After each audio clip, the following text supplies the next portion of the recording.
예, CBS 박종현 판승부 함께하고 계십니다. 자, 국회로 갑니다. 정부조직법 개정안이 본회의를 이제 통과할 것 같습니다. 단연 핵심은 이제 검찰청 폐지가 아닐까 싶은데 77년 역사에 이제 검찰청 폐지.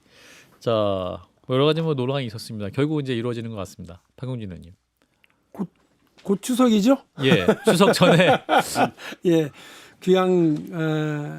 귀향길 뭐 방송을 통해서 예. 폐지됐다는 얘기를 듣게 해드리겠다고 했던 정청래 대표의 예, 공약, 이걸 이제 뭐 실현되기 직전인 것 같은데 검찰청의 폐지가 수사기관의 공중분해 혹은 인권 역량 그리고 대한민국 범죄 대응 역량 전체의 후퇴 이건 아니다.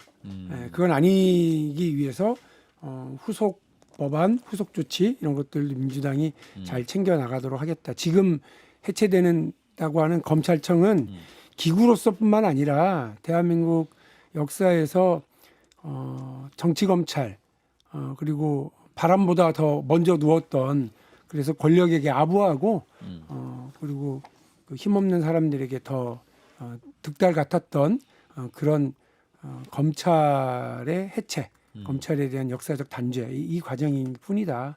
말씀드린 것처럼 범죄 대응 역량의 국가 범죄 대응 역량의 후퇴는 절대 아니다. 말씀드립니다. 예, 김성열 최고. 예, 저는 검찰청 폐지에 대해서 사실 그 이재명 대통령이 가지고 있는 생각이 조금 더 합리적이라고 보고 있었어요. 왜냐하면은 뭐 검찰의 문제점에 대해서는 우리 사회 전반적인 어느 정도 공감대가 이루어졌다고 봅니다. 다만 그거에 대해서 우리가 어떠한 처방을 할 것인지는 서로 간의 생각이 좀 다를 거예요.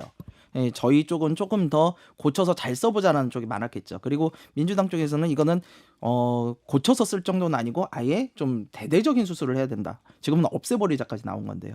근데 어쨌거나 이 양측의 주장이 엇갈리는 상황에서 특히 이것이 민생 그리고 서민들에게 직접적인 영향을 미치는 그런 단계에 있다면 조금 더 신중하게 가야 된다라는 게 제가 느낀 정성호 법무장관을 통한 이재명 대통령의 의중이었어요. 예. 그런데 지금 정청래 대표는 어쨌거나 자신의 공약이었다는 이유인지는 모르겠지만 추석 전에 하겠다는 거를 하기 위해서 저희가 보기에는 제대로 된 논의를 하지 않고 그리고 제대로 된 보완 이런 것들을 준비하지 않고 서둘러서 가는 경향이 느껴집니다. 예. 저는 이것이 과연 누구를 위한 검찰개혁인가라는 생각이 들어요. 그러니까 이것이 이재명 대통령의 뜻과도 제가 보기에는 서로 안 맞는 것 같고 그렇다면 그냥 정청래 당대표와 과격한 그쪽 강성 지지자들만을 위한 검찰개혁은 아닐까. 이것이 과연 나중에 서민들이 직접 이제 수사나 이런 것들에 대해서 피해를 얻게 됐을 때 이 책임은 누가 져야 되는 겁니까?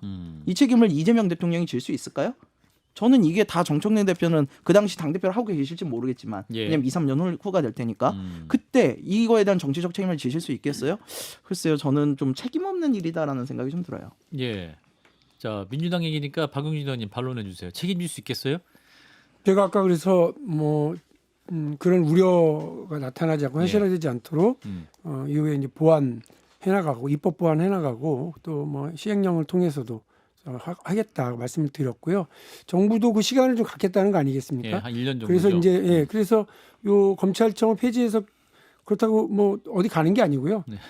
기소청하고 공소청. 공소청하고 이제 공소청이죠. 이제 예. 공소청하고 또 수사 역량하고 이제 분리해서 예. 가겠다고 하는 거잖아요. 그리고 네. 그 뒤에도 여러 우려들이 있는데 이런 부분들에 대해서 차근차근히 대응해 가겠다는 거예요. 근데 우리 사회에서 제가 아까 말씀드린 것처럼 검찰의 악행은 진짜 사무쳐요. 많은 분들이 기억을 하고 있고 알고 있고 그런 것들이 오늘의 이런 이제 결과를 가져왔고요. 국민의힘의 이제 수석 최고위원이시죠, 신동욱 예, 맞습니다. 의원님. 의 경우도 저하고 무슨 토론을 할 때 그런 말씀하시더라고요. 그 기자 생활을 하면서 검찰이 무슨 짓을 너무 잘 알았기 때문에 기자 생활하면서 법조 출입 후배들이 그 뭘 들고 오면 야, 소스가 어디야? 하고 정확하게 확인을 다시 해보라고 그랬다는 거. 왜 검찰한테 이렇게 받아가지고 하는 이런 거면 하지 마라. 아. 본인 그랬다는 거고. 예. 그래서 수사 기소 분리하자는 거에 본인은 대찬성이라는 겁니다. 근데 다만 이제 민주당이 법사위에서 좀 진행 속도를 막 이렇게 밀어붙이고 자기들한테 발언권도 주지 않고 토론도 진행하지 않는 거에 대한 불만은 있지만 그 방향에 대해서는 본인도 찬성한다 이러셨거든요. 예. 그러니까 우리 사회 일정한 합의 있는 수준까지 지금 한 거예요. 그 더 디테일한 부분에 대해서는 뭐 민주당이 또 아까 말씀하신 것처럼 책임질 수 있어 이런 말씀에 그럼요 할 수 있도록 잘 대응해 나갈 거라고 믿고 있습니다. 예.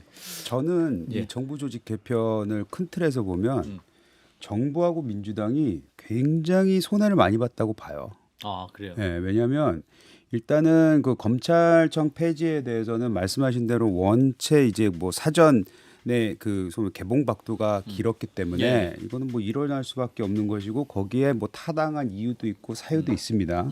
근데 일단 그걸 통해서 봤던 거는 당정 간의 갈등을 저희가 봤죠. 그래서 처음에 시작하자마자 어찌됐든 간에 정당이라는 거는 여당으로서는 대통령이 잘 될 수 있도록 밀어줘야 되는 거잖아요. 예. 근데 대통령이 아까 우리 김채호가 얘기했듯이 어떤 가이드라인을 제시를 했음에도 불구하고 그게 이제 철저히 무시됐다고 볼 수 있는 여지가 남았습니다. 그리고 제가 한 가지 봤던 거는 금감원 금융이 이거 살아남은 거예요. 맞아요. 이 두 기구가 살아남은 것에 대해서는 뭐 거기 계신 분들도 반대를 하고 이것은 뭐 이걸 왜 굳이 네 개를 쪼개냐 이 얘기는 있었습니다. 근데 예. 제가 중요하게 보는 건 뭐냐면 과연 여기에 민주당이 국민을 생각한 게 있냐 이거예요. 뭐냐면 자기네들이 정권을 잡았습니다. 거대 여당입니다. 그리고 금융선진화 나라를 앞으로 잘 이끌고 나가겠다고 해서 굳이 이걸 두 개를 네 개를 쪼개서 잘 운영해 보겠다고 했습니다. 근데 그거를 합의를 봤는데 이거 폐기했죠. 왜 폐기했죠? 그때 3대 특검법 연장 관련해서 김병기하고 정청래하고 또 싸우고 뭐 난리가 났었지 않습니까? 그런데 결국에 이건 포기를 했어요. 포기를 한 게 왜 했습니까? 누가 봐도 이거는 정무위의 위원장이 그 국민의힘이다 보니까 예. 이거 4개월 후 뭐 6, 7, 8개월 내년 4월에나 대선을 할 수 있다라는 거잖아요. 예. 그러니까 포기한 거예요. 예.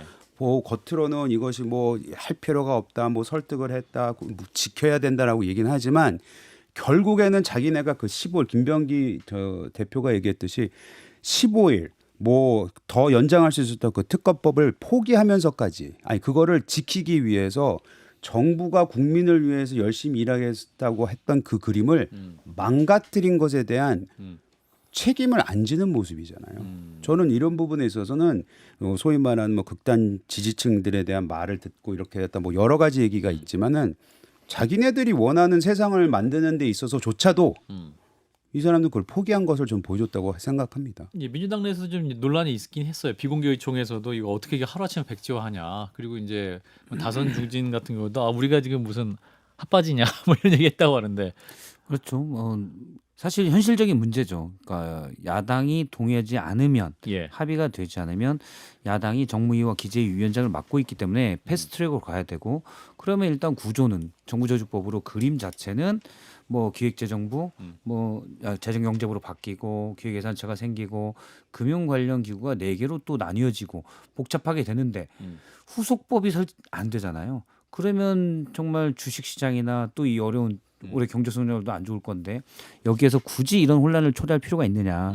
저는 그 고민은 맞다고 봐요. 그럴 바에 미루는 게 맞는데 거기에 대해서 말씀하신 대로 저도 처음에 더 센 특검도 나왔을 때 내란 특검법은 지금 특별히 시간이 더 필요한 건 현재 많이 없거든요. 아직도 시간이 좀 많이 남아 있고 김건희 특검법은 끝내려면 제대로 하려면 한 26년 가야 되기 때문에 굳이 이거는 협의가 가능한 거였다. 만약 내란에서 큰 갈래가 나오면 그때 또 하면 돼요. 민주당이 뭐 압도적 과반수이기 때문에 또 하면 되는데 그러면 사실은 정부조직법 그때 한 원내대표단이 맞지 않았냐. 제가 막 이 자리에서도 그때 얘기했었는데 예. 그런 게 좀 성급했었다는 생각도 들고요. 만약에 실제 또 고민을 해볼 필요는 있죠. 이렇게 하는 게 맞아? 금융을 이렇게 흔드는 게 일각에서 이제 그런 고민도 좀 있다라고 얘기를 하더라고요. 그러면 국정기획위 때부터 금융이 사실 경제에서도 가장 중요한 부분 중에 하나인데 예. 좀 더 고민하고 내놨어야 되지 않나? 아하. 라는 생각도 듭니다. 자, 그러니까 박용진 의원님이 원내에 계셨으면 이런 일이 없었겠죠? 그렇죠. 정무위에 투축대감으로 제가 정무위에 있어서 그 국민 여러분들께서 들으실 때는 그 금융위원회는 뭐고 금융감독원은 뭐야 이렇게 보실 수 있는데 네. 금융위원회 금융감독을 듣고 지금처럼 이렇게 엉성하게 가면 안 된다. 그래서 정책 장려 기능과 금융감독 그리고 이제 소비자 보호 이쪽으로 금융소비자 보호 쪽을 확실하게 좀 나누어서 가자. 예. 그리고 이미 그 밑그림이 나왔던 거잖아요. 예산 띄어서 예산 기능은 띄어서 국무총리실로 밑으로 이제 보내고 재정 기능 그리고 금융 기능, 금융 정책 기능을 합쳐서 이렇게 좀 경제 컨트롤 타워를 딱 한번 세워 제대로 해보자. 이 그림이 나온 지 꽤 됐어요. 아. 그러니까 2008년에 이명박 대통령 시절에 요 지금 형태로 개편됐다가 그 뒤부터 계속 요 얘기가 있었고요. 제가 금융위원회 처음 갔었던 초선 시절에도 그 얘기를 또 하고 있더라고요. 아. 계속해서 예, 선배 예. 의원들이. 그러니까 그런 오래된 거를 이번에 푸는구나 했는데 오라 아침에 속보가 이렇게 그렇죠. 떴는데 깜짝 놀랐어요. 안 한대요. 그래서 이게 뭐야? 약간 좀 당황했거든요. 저도 좋은 방향으로 잘하려고 하는구나 했다가 이게 이제 그 정부 체계 뭐 달라진다고 뭐 달라져? 달라집니다. 그러니까 기능이 어디로 가고 얼마나 더 힘을 실어주느냐에 따라서 예. 예산 배정이 얼마나 더 되느냐에 따라서 일하는 공무원이 어떻게 그 조직 결합을 하는지에 따라서 완전히 그 분야가 장려되기도 하고요, 삭죽기도 하고요. 예. 그런 겁니다. 그러니까 여가부 없애겠다고 지난 윤석열 정부에서 그렇게 으르딱딱 했을 때 그럼 큰일 난다고 많은 분야에서 걱정했던 거 아니에요. 예. 근데 여가부 하나 없어진다고 설마 뭐 여성 정책이 사라지겠어? 어디 가서 하겠지? 그렇지 않아요. 그래서 이번에 저는 좀 놀랬고 이 과정에서 뭐 어쨌든 6개월 동안 그대로라고 한다면 6개월 동안 금융 정책이 흔들릴 수 있다라고 하는 우려 때문에 이렇게 한다고 그러면 그 뭐 입법 조치를 이제 포기하고 정부 조직법을 이제 포기하는 것으로 간다고 그러면 진짜 많은 걸 잃는구나 아쉽다 이런 생각이 듭니다. 예. 자, 이제 국민의힘 이제 2차 장외 집회를 이제 오는 주말에 합니다. 이번 집회는 이제 국민의힘 한 10만 명 가량 참석할 것이다 이렇게 예상을 하고 있는데, 자 이재영 당협위원장님 가십니까? 저요? 저는 그 시장 돌 것 같은데요. 시장이라 하면 우리 지역 지역 네, 내. 전통시장. 아. 네. 장외 집회를 다 힘을 실어 주셔야죠. 장동혁 당대표에. 저는 그 황교안 대표 시절에 장애 집회를 겪어봤잖아요. 예, 예. 그래서 저는 이것이 어디로 끝날 건지가 보여요. 어떻게 끝나요? 아까 말씀하신 대로 됩니다. 명확하냐 하죠. 저는 그렇게 보여져요. 아. 근데 그거는 제 개인적인 판단이긴 합니다. 예. 저는 그걸 경험했는데 제 경험이 이번에 뭐 다르게 결과가 나올 수도 있겠죠. 아.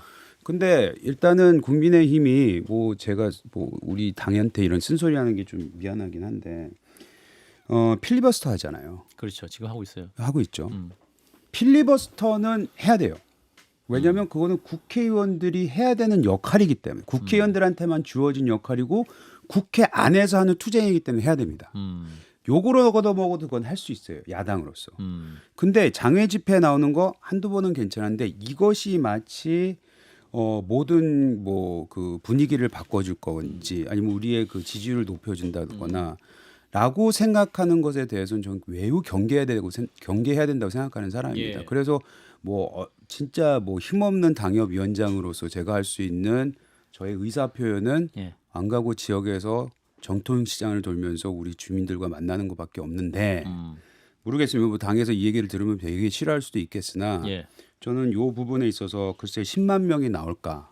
지난번 대구에서도 모였는데 그 정도 안 10만. 나왔습니다. 그것도 우리 추산이지 경찰 추산 훨씬 2만. 적었죠. 경찰은 2만. 예, 그리고 그때 뭐 갑자기 4만에서 6만이 됐나 5만에서 7만이 됐나 그 과정도 언론에서 많은 비판을 받았지 않습니까? 그래서 저는 그 장애 야당이 나가는 것이 하나의 툴이긴 해요. 저도 영어 쓰네요.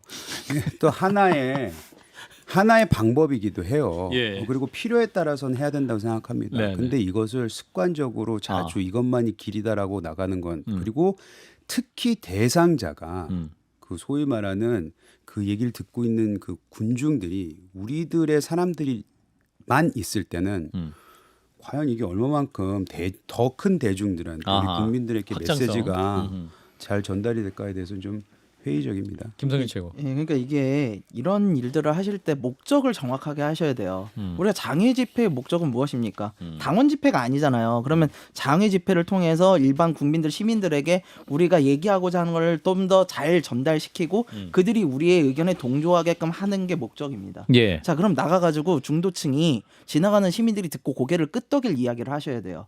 그러면은 그런 것들이 뭐가 있을까요? 제가 느끼기엔 국민의힘에서 그런 이야기를 할 수 있는 거는 예를 들어 조희대 대법원장에 대한 지나친 공격이라든가 삼권 분립을 흔들려는 내용들 아니면 정부조직법 개편안이 너무 집권적으로 너무 집권 중심적으로 간다. 분권을 생각하지 않는다. 이런 내용들은 할 수 있다고 봐요. 그런데 지금 무슨 얘기합니까? 지금 대구 집회에서 김민수 최고위원 뭐 하셨어요? 이재명을 대통령으로 생각하지 않습니다. 이게 지금 지나가는 시민들이 그렇구나. 그럼 나도 그렇게 생각해라고 할까요? 저는 그거 되게 호응을 얻기 어렵다고 봐요. 그러니까 이런 장외 집회를 하실 때는 좀 더 듣는 사람 입장을 생각을 해주셔야죠. 당원 집회가 아니잖아요. 10만 명이 모이든 100만 명이 모이든 무슨 상관입니까? 그 안에서 컨텐츠가 뭐가 나오고 그거에 대해서 사람들이 동의를 할 수 있느냐의 문제거든요. 예. 전 필리버스터도 마찬가지라고 봐요. 필리버스터는 왜 합니까? 필리버스터는 소수 야당이 국민들로 하여금 우리가 숫자가 딸려서 국회에서 막아내지는 못하지만 그래도 우리의 정당성, 우리가 얘기하고자 하는 거를 국민들이 들어줬으면 좋겠다라는 진정성을 보여야 되는 거예요. 근데 죄송한 얘기지만 필리버스터 할 때 뭐 하십니까? 동료 의원들 별로 안 계시잖아요. 주무시잖아요. 옆에 안 계시잖아요. 예. 아무도 듣지 않아요. 이거는 진짜 그냥 발목 잡기 필리버스터밖에 안 돼요. 그러니까 저는 이런 것들이 하시려는 거에 목적을 정확하게 하시고 그 목적에 맞는 행동을 하셔야지 효과가 나올 거다 이런 생각을 해요. 예. 아니, 그 이틀 전에 그 의총이 있었다고 하더라고요. 예. 그 의총 내에서도 이거와 관련해서 수많은 분들이 말씀했고 말씀을 했다는 얘기는 들었습니다. 왜 하냐 지금 오히려 필리버스터에 더 집중을 해야 되지 않겠느냐. 이런 말씀들을 했다고 하는데 이제 강행을 하는 거죠. 그리고 예. 뭐 권영진 의원께서는 뭐 요번 주 끝이 아니겠냐? 끝이 아니겠느냐 이러니까 그 말 하는 것 자체가 아. 이미 벌써 장외 집회에 대해서 의원들 스스로도 효과가 없을 게 뻔한데라고 지금 결정한 거 아니시겠어요? 근데 장동혁 대표가 오늘 그 인천공항공사 인재 개발원에서 이제 국민의힘 인천시 광역시당 주요 당직자 워크숍에서 이런 말씀을 했네요. 어떤 분들은 장외 투쟁할 때가 아니라고 하신다. 배 타고 멀리 나가서 꽃게 잡자 했더니 갯벌에서 바지락만 캐도 되는데 왜 꽃게 잡냐고 말씀하실 거면 바지락을 캐시라. 국문과 장동혁 대표의 지금 현 상태는 어떤 상태입니까? 그 불만들이 나오니까 예. 그럼 뭐라도 해라. 당신들은 조용히 있으면서 왜 그런 얘기를 하냐. 예. 뭐 이런 취지로 얘기했는데요. 예. 앞서 이제 김성열 대변인께서 목적에 맞는 일을 하라고 그러는데 목적이 지금 맞아요. 이게 전반적인 장애 집회가 장동혁 띄우기이기 때문에 그걸 이제 문건에 그렇게 쓸 수가 없죠. 문건에 그렇게 쓸 수가 없지만 장동혁 대표가 일단 경륜이 사실 높지 않고 당내 기반도 별로 없는 상태에서 예. 대구 또 서울에서도 아마 이제 구구 지층들이 많이 나오겠죠. 예. 그 한 예를 5만 명 이상 나오면 그 앞에 연단에 한번 쫙 쓰면서 이제 내 시대다라고 얘기하는 거죠. 그게 목적이기 때문에 아하. 그 목적에 맞고 다시 이제 당내 반발이 있으니까 이제 두 번만 하겠다 이렇게 되는 것 같아요. 근데 장동혁 대표 개인적으로 봐서는 예. 그런 식으로 해서 내가 국민의힘의 대표 주자입니다라는 신호를 하려는 욕구 있을 것 같아요. 사실 그게 없어도 이전에 3.1절 집회 장동혁 대표가 이거는 박제돼서 계속 되는 얘기인데 예. 제가 또 잘 찾았죠. 뭐냐면 3.1절 세계로 집회에서 얘기를 하죠. 계엄에도 하나님의 계획이 있습니다. 말도 안 되는 계엄 해제 표결을 하신 분께서 아하. 장동혁 대표는 18명 중에 한 명입니다. 예. 계엄 해제 표결에 찬성을 던졌어요. 국민의힘에서. 예. 근데 하나님의 계획이 있다고 좀 며칠 뒤엔 또 얘기를 하셨죠. 근데 그때는 어떻게 보면 전환기 씨 집회에 꼽살이 껴있던 거고 이제는 본인이 주인공이잖아요. 아하. 하고 싶죠. 예. 저는 그 마음은 이해해요. 아. 근데 이제 필리버스터 하기에는 당내 반발이 좀 있겠죠. 우리 당 대표에 대해서 너무 비아냥거리시는 거에 대해서는 제가 좀 반론해 주세요. 반론까지는 할 필요가 없을 것 같긴 한데 아니 그런 방금 톤앤 너무 좀- 매너는 좀 지켜주시면 보여요. 네. 아, 알겠습니다. 네. 아니, 구체적으로 제가 뭐 되게 어떤 걸 듣기가 좀- 거북합니다. 제가 구체적으로 어떻게 네? 하고 싶죠 이런 거는 네? 틀렸나요? 마음에 안 드는데. 하고 싶죠 이런 거. 태도가 너무 알겠습니다. 정당이 지금 차기 대통령 지지도 1위인데 아니 근데 그건 뭐 정당 문제지. 저는 뭐 당원도 아니고 예. 일단 그 일부 상식과 당황하지 마. 소신껏 하세요. 소신껏. 무관을 정지하고요. 대배의 길은 예, 멀고도 험해요. 지금 뭐 상식과 동떨어진 행동에 대해서는 그 민주당 대표든 국민의힘 대표든 예. 좀 뭐라고 합니다. 이 그 장동혁 대표 제가 아까 이미 말씀을 드렸는데 예. 그 제가 우리 당의 그 지지자들이 하도 당원 교육 가가지고 그랬어요. 하도 뭐 장동혁 김문수보다 더 구구야 뭐 이러길래 멀쩡한 사람이에요. 그 아까 저 꽃게 바지락 네. 그거 다 그분이 그쪽 바닷가 쪽 분이라 서해 쪽에 이 충남 고향이라 네. 예. 그 이제 아주 익숙한 단어들을 동원하시기도 하고 갯벌. 예, 문학적 소양도 있는 분이고 예. 한때 이분이 첫 그 국회의원 진출을 민주당 후보로 나가려고 했던 분이에요. 예. 그러니까 멀쩡한 분이에요. 그러니까 이런 분이 결정의 기준이 멀쩡한 거에 대해서는 기준을 아니, 두시니까 그러니까 안 멀쩡한 사람들 지금 여기 많은 거예요. 그러면 이게 지금 아유, 제 의견이에요. 예, 역시 대배우는 궤변이에요. 근데 이분이 그 선거가 끝났어. 이제 자기가 주도권을 주었어. 그런데 인사를 하는 걸 보면 중도 외연 확장 쪽의 사람들 아. 그리고 자기 뭐 이른바 우파 쪽 친한계 쪽이 친윤계 쪽이 아닌 다른 쪽 사람들도 막 갖다가 잘 쓰고 근데 또 그 집회를 열고 집회 나가서 하는 걸 보면 또 막 그래요. 그 왔다 갔다 하니까 뭐 신의 한수나 뭐 이런 구구 유튜버들은 또 우리가 속았다, 배신당했다 이렇게 얘기를 하는 걸로 제가 들었어요. 아 그래요. 근데 이게 지금 능수능란 그리고 동분서주의 모습이냐 아하. 좌충우돌 아하. 우당탕탕. 그리고 그냥 뭐 그야말로 이랬다 저랬다 하고 있는 그냥 그 중심 없는 모습이냐 이거는 곧 판결이 나요. 언제? 언제? 국감 때예요. 아. 국감 때 예. 그야말로 이게 정부가 잘못하고 있는 걸 막 정확하게 제대로 파고 증인 제대로 세워서 달달 볶아내고 예. 이렇게 하느냐 그런 실력을 보이느냐 집권 능력을 보이느냐 아니면 밖에 나가서 악만 쓰느냐 이제 곧 드러날 거예요. 예. 그러니까 이분이 그 양수겸장으로 이렇게 조율해 나가는 게 아니라 그냥 제가 볼 때는 우왕좌왕하는 거라고 그러면 진짜 집회도 이것도 저것도 안 되고 그 국회에서도 제대로 된 정부 견제를 못 하고 이렇게 되면 사실 내년 지방선거는 끝나는 거고요. 지방선거 끝나면 장동혁 대표는 미래도 없어요. 꽃게든 바지락이든 자기가 알아서 해야 되는 거지 남한테 캐라 마라 잡아라 마라 할 수 있는 위치에서는 쫓겨날 거예요. 지방선거 망했는데 그 대표가 그대로 가겠어요? 그러니까 본인이 살기 위해서라도 이번에 아마 제대로 뭔가를 보여줘야 될 위치에 있습니다. 국정감사가 근데 중요하다. 국정감사가 시험 때면 이미 낙제점을 받고 시작하는 것 같아요. 저는. 아, 그래요? 왜냐하면은 이재명 대통령 첫 인사들이 이루어졌을 때 예. 저희가 보기에는 야당의 시각에서 그렇게 훌륭하지 않은 분들도 계셨어요. 그럼 그거에 대해서 국민들에게 잘못된 점을 정확하게 집어서 자료와 팩트를 근거로 해서 설득을 했어야 되는데 아니 너무 못했어요. 솔직히 보면은 기대난망이죠. 네, 너무 못했어요. 이게 과연 아직도 그 야당에 대한 그게 아직 안 쓰셨나? 이제 급박하게 바뀌다 보니까 여당의 그 나이브한 자세를 마무리? 아직도 못 버리셨나라는 생각을 좀 할 정도로 너무나 인사청문회를 잘 못 치러냈기 때문에 저는 국감도 그렇게 기대가 되지는 않습니다. 여기까지 듣겠습니다. 여의도 내전 오랜만에 모셨어요. 더불어민주당 박용진 전 의원님 그리고 개혁신당의 김성열 수석 최고위원 두 분 고맙습니다. 네, 감사합니다. 고맙습니다.